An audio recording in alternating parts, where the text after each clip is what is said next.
आज आपल्याला सकाळ सकाळ भाडं पडलेलं आहे पिरंगुटचं, मुळशीतलं चालेचं. पिरंगुटवरनं जात होता. 1,500 रुपये भाडं होतं. भाडं गाडीत भरून आपण निघालो पिरंगुटच्या पुढचं गाव होतं चालेत आपल्याला हे भाडं सोडायचं होतं. चालेला जाताना आपल्याला एक गाडीला हात केला का मावशीला गाडीत बसून मावशीला विचारलं कुठं चालू आहे. मावशी म्हणते इथं सुभद्रा लॉन्स. मावशीला म्हणते मी पण तिथंच चालू आहे. मावशी म्हणते बरं झालं. आम्ही दोघं गेलो सुभद्रा लॉन्सला मावशीला सोडलं. मावशी तिथं कामाला चालली. मावशी गेली कामाला. मी गाडी सुभद्रा लॉन्सच्या पुढे लावून गाडीचा एक मस्त व्हिडिओ काढला.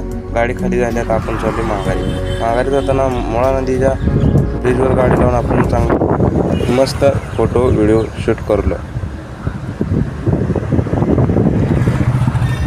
माघारी जाताना आपल्याला पडले 1,000 रुपये भाडं चांदणी चौकाच्या मागच्या साईडनं. चांदणी चौकातनं भाडं भरलं. ड्रायव्हरला गाडी दिली. आपण आपला काळा घोडा घेऊन निघालो स्प्लेंडर पिसोळीला जाताना गाडी 70-80 च्या स्पीड